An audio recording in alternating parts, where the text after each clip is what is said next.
साथियों, स्वागत है आप सभी का अंकित इंस्पायर्स इंडिया पर। मैं हूं अंकित अवस्थी। दुनिया में एक ऐसी घटना घटी है जिसे देखकर निश्चित ही आपको किसी पर तरस आएगा और किसी की चालाकी पर गुस्सा। चर्चा कर रहे हैं साथियों आज अमेरिका और सऊदी अरब के बीच घटित हुई एक ऐसी ही घटना की जिसमें वो F-35 जिसके बारे में कल ही हमने आपको जानकारी दी थी कि राफेल वर्सेस F-35 की लड़ाई में राफेल कैसे जीता था। कल अंकित इंस्पायर इंडिया पर हमने ये सेशन किया था। आपको अभी आई लिंक पर दिखाई भी दे जाएगा, आप चाहें तो उसे क्लिक करके देख सकते हैं। साथियों, मैंने आपको बताया था कि अमेरिका दुनिया को अपना सड़ा गला F-35 बेचना चाहता है। वो फिफ्थ जनरेशन फाइटर जेट जिसकी वैल्यू दुनिया में कतई नहीं है, लोग उसे खरीदना नहीं चाहते, लेकिन अमेरिकी प्यार मोहब्बत में उसे खरीदने के नाम पर पैसे देने पड़ते हैं, क्योंकि युद्ध तो केवल अमेरिका को ही करना है।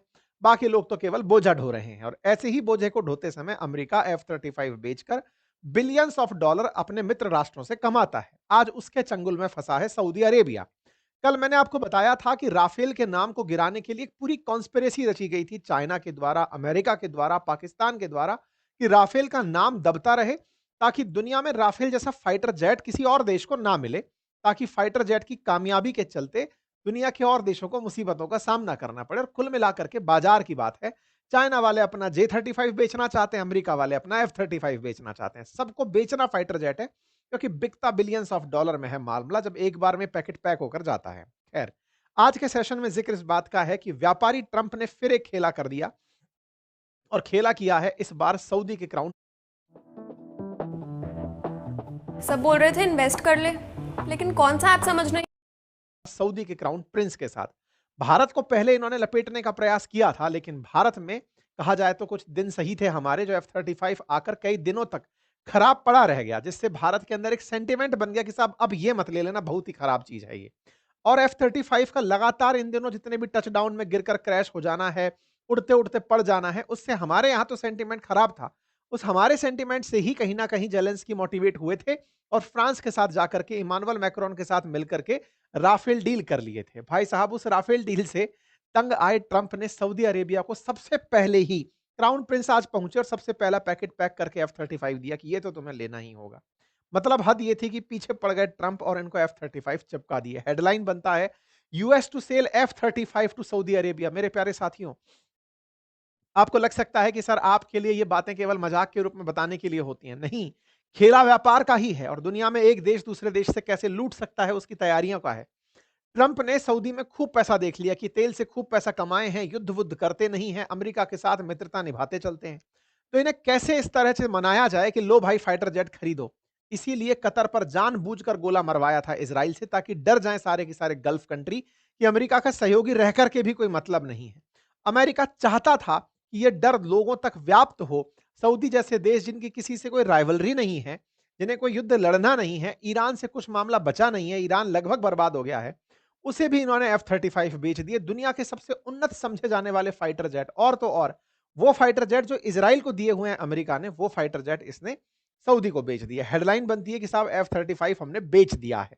यहां पर हेडलाइन बनती है कि साहब MBS मोहम्मद बिन सलमान जो है वो आए हुए हैं अमेरिका, और ट्रंप ने इनको अपना मेजर नॉन नाटो अलाई कह दिया है। यानी नॉर्थ अटलांटिक ट्रीटी ऑर्गेनाइजेशन में जो 32 देश हैं जिन्होंने एक कसम खा रखी है कि अगर हम में से किसी एक को छेड़ा तो 32 के 32 एक साथ जाकर भौंकेंगे। अब उसी की तरह 19 देशों का एक समूह और है जिसे मन्ना कहा जाता है, मेजर नॉन नाटो अलाई, उसमें इनका नाम भी शामिल कर दिया है। तो ट्रंप ने इन्हें F-35 बेचकर मन्ना कर दिया है, यानी कि इन्हें मेजर नॉन नाटो अलाई बना दिया है। इसी बीच में ट्रंप ने एक पत्रकार को झाड़ दिया खशोगी के मामले पर। एक पत्रकार जिसकी हत्या हुई थी सलमान बिन मोहम्मद बिन सलमान के कहने पर, जब ये सवाल पूछा एक पत्रकार ने ट्रंप के सामने मोहम्मद बिन सलमान से, तो ट्रंप उसको धमका दिए और उसको चुप करा दिया गया। अब मैं आपको इसके पीछे की कहानी सुनाता हूं, पूरा डिटेलिंग देता हूं। देखिए साथियों, मोहम्मद बिन सलमान अमेरिका पहुंचे हैं 2018 के बाद। इनकी ये पहली यात्रा है। 2018 से 2025 के एंड में आप आ चुके हैं, लगभग 8 साल का सफर हो चुका है।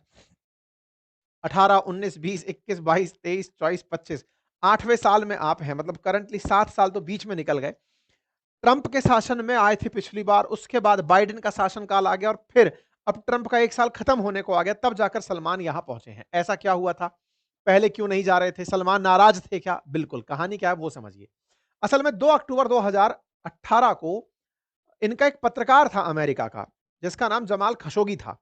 वो पत्रकार तुर्की के इस्तांबुल में जो वाणिज्यिक दूतावास था सऊदी अरब का, वहां पर मार दिया गया। किसने मारा? तो पता चला कि सऊदी अरब के कुछ एजेंट आए थे, उन्होंने कॉन्सुलेट के अंदर घुसकर खशोगी को मार दिया। खशोगी कौन था? मूलतः वो सऊदी अरब का ही आदमी था, लेकिन अमेरिका में वाशिंगटन पोस्ट नामक अखबार के लिए काम करता था। खशोगी करता क्या था? वो मोहम्मद बिन सलमान के खिलाफ अखबार में लिखता था, मोहम्मद बिन सलमान के परिवार के राज खोलता था, बताता था कि सऊदी के अंदर राजशाही चल रही है, कोई लोकतंत्र तो है नहीं, सब लोग ऐसे ही लूट रहे हैं देश को।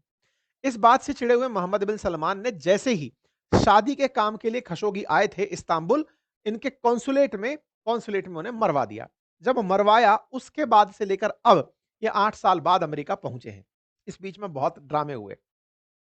फिलहाल के लिए आप इस तस्वीर को देखें। ट्रंप ने बेहद भव्य तरीके से इनका स्वागत किया। मतलब यह कहा जाए कि ट्रंप ने शायद पुतिन के बाद दूसरा किसी का अगर स्वागत किया है तो वो मोहम्मद बिन सलमान है। और दूसरा, अगर व्हाइट हाउस ऑफिस में किसी का सबसे पहला स्वागत किया है तो इस साल का सबसे बड़ा स्वागत प्रिंस सलमान को ही मिला है। आप इससे अंदाजा लगाइए, आपने हमेशा ट्रंप को बस गेट पर रिसीव करते आते देखा है या फिर नहीं भी आते देखा है, लेकिन यहां पर ट्रंप ना केवल सलमान के साथ खड़े हुए बल्कि झरोकों में भी पुपाड़ी बजाने वालों को खड़ा किया गया।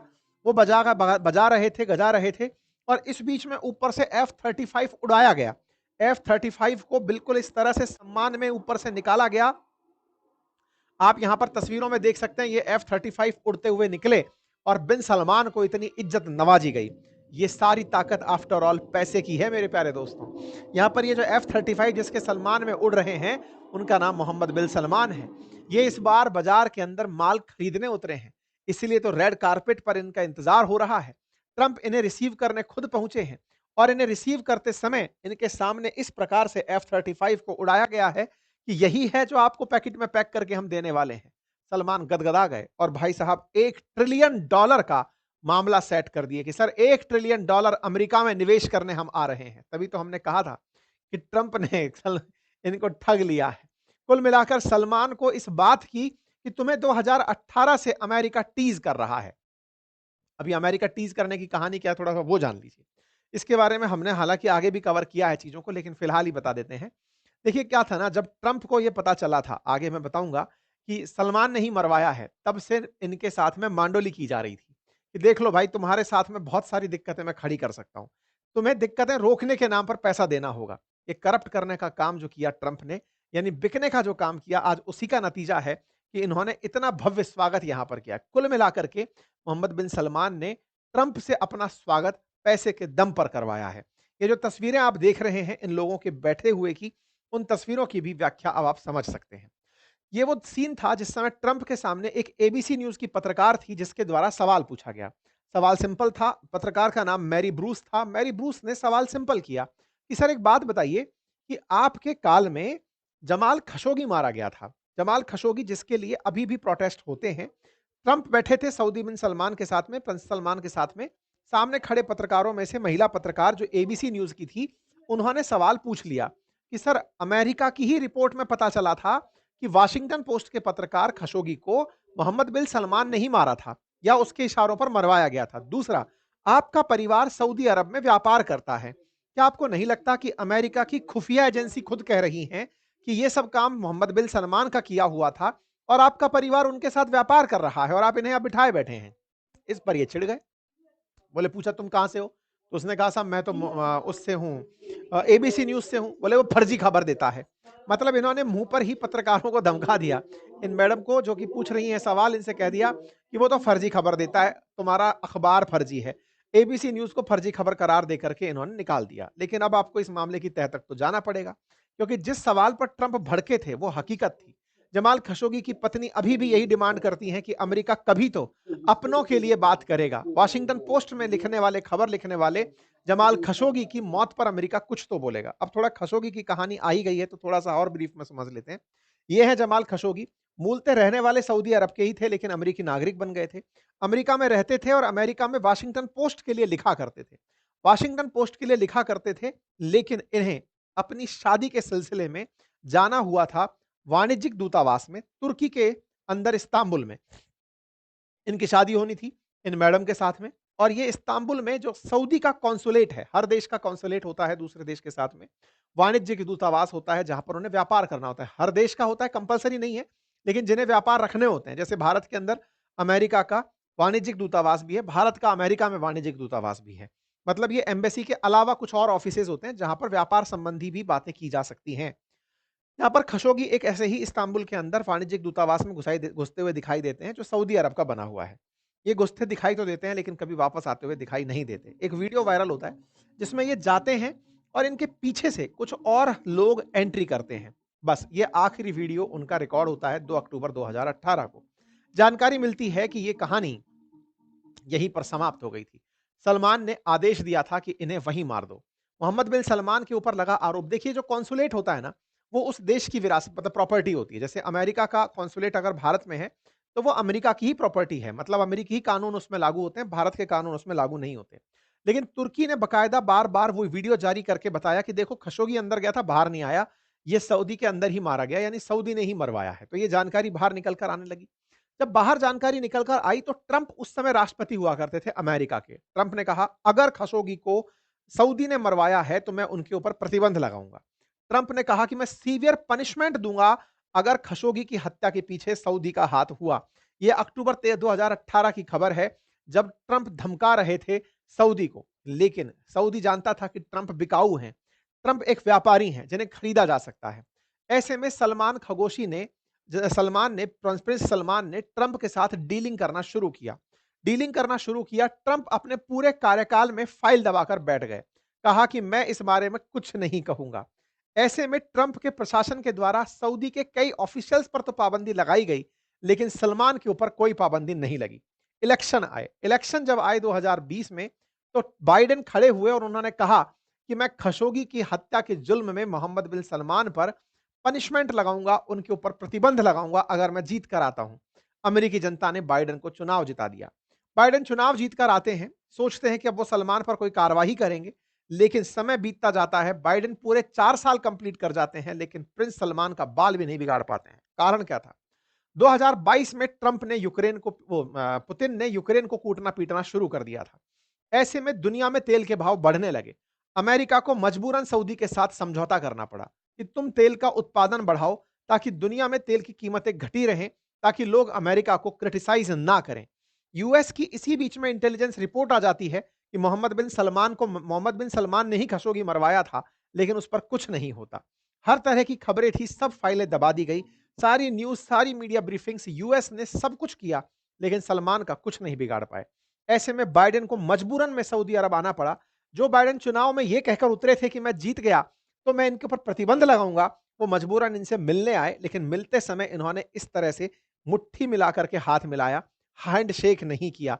कहा जाता है कि इधर से सलमान नाराज़ थे, इधर से इनकी अपनी मतलब कुछ थी डिप्लोमेसी। तो ये दृश्य काफ़ी इंपॉर्टेंट बना जब बाइडेन मुट्ठी लेकर के ही आगे बढ़े थे कि हाँ भाई, मजबूरी में हमें आना पड़ रहा है। लेकिन बाइडेन का यहाँ पर बढ़िया स्वागत सत्कार हुआ था सऊदी के अंदर। ट्रंप ये जानते थे कि सऊदी के साथ में व्यापार ही एकमात्र ऑप्शन है, इनके साथ दुश्मनी ऑप्शन नहीं है। क्योंकि दुनिया में सबसे बड़े तेल उत्पादक देशों में और सुन्नी मुसलमानों के सबसे बड़े लीडर्स में सऊदी का नाम आता है। इस बात को समझते हुए ही इन्हें इस हत्या के जुल्म से बरी कर दिया गया। ट्रंप प्रशासन ने इनके साथ जो प्यार निभाया, असल में वो प्यार मजबूरी में पनपा था। रशिया और यूक्रेन के युद्ध में सऊदी का तेल चाहिए था, इसीलिए बाइडेन ने इनके ऊपर कोई प्रतिबंध नहीं लगाया। ट्रंप व्यापारी आदमी ठहरे तो यहां पर यह तय था कि ट्रंप जैसे पिछले कार्यकाल में सलमान पर कुछ नहीं करके गए, अगले कार्यकाल में भी कुछ नहीं करेंगे। अब आप विचार करिए, ट्रंप ने एक पत्रकार की जान की क्या कीमत वसूली होगी? आप जानकर आश्चर्य करेंगे, 18 के बाद 2025 में जाकर सलमान अमेरिका पहुंचे हैं। सोचो, $600 बिलियन का इन्वेस्टमेंट करने वाला सऊदी अमेरिका में $1 ट्रिलियन के इन्वेस्टमेंट के लिए तैयार हो गया। एक पत्रकार की जान की कीमत $1 ट्रिलियन तक पहुंच गई। आप न्यूज़ देख रहे हैं आज की, जिसमें सऊदी ने कहा है कि वो अमेरिका में $1 ट्रिलियन इन्वेस्ट करेगा, जिससे अमेरिकियों को रोजगार मिलेगा। हेडलाइन बनती है, कहा जाता है Saudi crown Prince announce countries investment in United states कुछ रीच $1 ट्रिलियन। इंडिया की जीडीपी $4 ट्रिलियन है। हमारी 1/4 ट्रिलियन डॉलर मतलब इकोनॉमी, तो ये वहां जाकर इन्वेस्टमेंट करके आ जाएंगे। इतना पैसा ये अमेरिका को दे रहे हैं, अमेरिका इनका वेलकम क्यों ना करे? ट्रंप जब गए थे सऊदी तब $600 बिलियन की ही बात हुई थी, लेकिन अब 1 ट्रिलियन तक ये बात पहुंची, तो इस पर खुश होकर ट्रंप ने इन्हें मन्ना का दर्जा दे दिया, मेजर नॉन नाटो अलाई का दर्जा दे दिया कि यार तुम हमारे मित्र हो गुरु। तुम नाटो कंट्री के अलावा वो देश निकल कर आए जिसके साथ हम डिफेंस कॉपरेशन कर सकते हैं, जिसे हम नाटो की तरह ट्रीटमेंट दे सकते हैं, तुम्हें अपना मित्र मान सकते हैं, तुम्हारे साथ डिफेंस इक्विपमेंट साझा कर सकते हैं। ये कुछ और नहीं, केवल चाशनी चढ़ाने जैसी चीज थी। अमेरिका ने ऐसे 19 देशों को और मन्ना कर रखा है, लेकिन मतलब क्या था कि यहां पर सऊदी को कुछ तो कहना था। नाटो मेंबर्स तो 32 देश हैं, जिनमें से किसी एक पर भी हुआ हमला सब पर हमला माना जाएगा। उसमें इन्हें शामिल नहीं किया गया और इन्हें मेजर नॉन नाटो अलाई कर दिया गया। इसके तहत इन्हें कुछ फैसिलिटीज मिलेंगी। हो सकता है कि आने वाले समय में यूएस अपने जो वॉर के स्टॉक पाइल्स हैं वो सऊदी में रखना लगे। आसान भाषा में अमेरिका को एक और देश ऐसा मिल गया जिस पर जाकर के वो अपना बेस बना सकता है। दुनिया में कुल 19 देशों में Argentina, Australia, Bahrain, Brazil, Colombia, Egypt, Israel, Japan, Jordan, Kenya, Kuwait, Morocco, New Zealand, Pakistan, Philippines, Qatar, South Korea, Thailand, Tunisia already शामिल है। इसका मतलब इस देश में शामिल, इन लिस्ट में शामिल होना कोई बड़ी उपलब्धि नहीं है। इनमें से पाकिस्तान भले ही आपको सरप्राइज कर रहा हो, लेकिन यहां पर ट्यूनीशिया जैसा देश शामिल है, थाईलैंड शामिल है, साउथ कोरिया, कतर, फिलीपींस शामिल है। तो ये कोई बहुत बड़ा इंपैक्ट क्रिएट नहीं करता। केन्या शामिल है, लेकिन हाँ, अमेरिका ने इन्हें मना देश के अंदर शामिल कर दिया। इससे खुश होकर के इन्हें यह लगने लगा कि अब इसराइल इन पर गोला नहीं फेंकेगा। रात को ट्रंप ने डिनर पर इनके स्वागत में बहुत सी बातें कही और कहा कि मैं इन्हें अपना एक बड़ा एलाई मानता हूं और इनके साथ दोस्ती आगे चल के बड़े काम की होगी। व्हाइट हाउस ने खूब सारी बढ़िया बढ़िया इनकी तारीफें लिख दी और कहा कि इन्हें हम F-35 फाइटर जेट बेच रहे हैं। F-35 फाइटर जेट जो इन्होंने अपने नाटो अलाई और मन्ना अलाइज को बेचे हुए हैं। बकायदा रात को इनके लिए डिनर होस्ट किया जाता है। डिनर की तस्वीरें बाहर आती हैं। यहाँ पर बकायदा लेडी, जो फर्स्ट लेडी हैं, वो भी अपनी तरफ से इस बात को मेंशन करती हैं कि साहब डिनर दे दिया है हमने बढ़िया। ट्रंप बढ़िया सारी तारीफों में सऊदी अरब के लगे रहते हैं और खूब सारी तारीफें कसते हैं। इसी डिनर के अंदर दो मेहमान दिखाई देते हैं। एक है क्रिस्टियानो रोनाल्डो और दूसरे दिखाई देते हैं एलॉन मस्क। दोनों की जबरदस्त चर्चा होती है। ट्रंप के डिनर में एलॉन मस्क क्या कर रहे हैं? एलॉन मस्क से तो इनकी लड़ाई चल रही है ट्रंप की। इनका दिखना कैसे कंसीडर किया जाए? इस डिनर में एलॉन मस्क का दिखना सवालों को पूछना शुरू करता है कि ट्रंप और इनके बीच में क्या फिर से सब सही हो गया है? क्या सऊदी क्राउन प्रिंस ने इन दोनों के बीच सब कुछ सही करा दिया है? आंसर है जी नहीं। असल में आपको यदि याद हो तो ये 13 मई की कटिंग है, जिस समय ट्रंप जब सऊदी की यात्रा पर गए थे तो इलॉन मस्क को सऊदी लेकर गए थे। तो जब लेकर गए थे तो इस मीटिंग में भी मिलाना जरूरी था, क्योंकि इस मीटिंग में वही डील अब फाइनल होने जा रही थी जब गए थे तब जो करके आए थे। ऐसे में यहां पर सऊदी के डिनर में जब ये मीटिंग रखी जाती है तो ट्रंप आते ही एलॉन मस्क को टच करते हुए आगे बढ़ते हैं। एक केमिस्ट्री शो करते हैं कि एलॉन मस्क और ट्रंप साथ में हैं। अमेरिका में इस बात को बड़े पॉजिटिवली लिया जाता है। Great choices for the great you. Open your free DMAT account with Angel One. Investments in securities market are subject to market risks. लिया जाता है। सऊदी और अमेरिका के बीच में बड़ी डील होती है। इस बात को लेकर के प्रिंस बढ़िया बढ़िया तारीफें लिखते हैं। अब इस बीच में बात निकल कर आती है इजराइल की। इजराइल कहता है सर, वो आपने कहा था कि F-35 तो उसी को दोगे जो अब्राहम अकॉर्ड मानेगा, आपने हमारी वाली इज्जत उनको कैसे दे दी? तो ट्रंप ने इनसे पूछ लिया कि सुनो यार, इजराइल को मान्यता दोगे कि नहीं दोगे? तो ये कहते हैं सर, बिल्कुल हम चाहते हैं कि इजराइल और फिलिस्तीन को एग्जिस्ट करें। आप सोचिएगा, जो देश कभी फिलिस्तीन के समर्थन में हुआ करते थे, ट्रंप ने पैसे भी लिए और उनसे यह भी कहलवा लिया कि इजराइल भी एग्जिस्ट करेगा और फिलिस्तीन भी एग्जिस्ट करेगा। को एग्जिस्टेंस को अनुमति दे दी, टू स्टेट थ्योरी को अनुमति दिलवा दी, इजराइल को मान्यता दिला करके अब्राहम अकॉर्ड को मान्यता दिलवा दी। अब तक पब्लिकली इसका अनाउंसमेंट नहीं हुआ है, लेकिन सऊदी क्राउन प्रिंस का आपको यह बयान सुनना चाहिए। We want to be part of the Abraham Accord, but we want to be sure that we secure a clear path of two state solution and today we have discussion with Mister President Trump. कुल मिलाकर के ये कह चुके हैं कि हम Abraham accord में आना चाहते हैं और हम अब्राहम अकॉर्ड के लिए ट्रंप से पहले सिक्योर होना चाहते हैं कि हाँ, टू स्टेट सॉल्यूशन होगा, इजराइल और फिलिस्तीन एग्जिस्ट करेंगे। अर्थात सीधा सा मामला है कि ट्रंप ने इजराइल को भी एक मान्यता दिलवा ही ली है। अब एक इंटरेस्टिंग फैक्ट सुनिएगा। अब्राहम अकॉर्ड वो अकॉर्ड है जिसमें ट्रंप ने बीड़ा उठाया हुआ है इजराइल को मुस्लिम देशों द्वारा मान्यता दिलाने का। मुस्लिम देश इजराइल को कंट्री ही नहीं मानते, वो फिलिस्तीन के ऊपर आक्रांता मानते हैं। लेकिन ट्रंप इजराइल को मान्यता दिलाते दिलाते मुस्लिम देशों का जो सबसे बड़ा देश है, जो लीडर है सऊदी, उससे भी मान्यता दिलवाने की बात कबूल वाली है कि हाँ, हम जल्दी ही करेंगे। इस पर ट्रंप से जब पूछा गया कि क्या प्लानिंग है, गाजा को लेकर क्या प्लान है, तो ट्रंप बोलते हैं कि गाजा में ये बहुत बड़ा निवेश करने जा रहे हैं। क्या निवेश करने जा रहे हैं, जानकर मजा आ जाएगा। साथियों, गाजा को पूरी तरह मलबे में बदल दिया इजराइल ने। यह काम ट्रंप के कहने पर हुआ था कि देखो हमास को खत्म करने के साथ-साथ बिल्डिंगें खत्म करो, ताकि वहां पर एक बढ़िया शहर बसाया जाए। मिडिल ईस्ट में दुबई बन गया, कतर के अंदर दोहा बन गया, सऊदी वाले लाइन बना बना रहे हैं, लाइन सिटी बना रहे हैं, अपना भी एक शहर होना चाहिए। तो इज़राइल ने कहा जो हुक्म मेरे आका। ट्रंप के कहते ही पूरा की पूरा साफ कर दिया गया गाज़ा, और जो साफ हुआ गाज़ा था ना, उस पर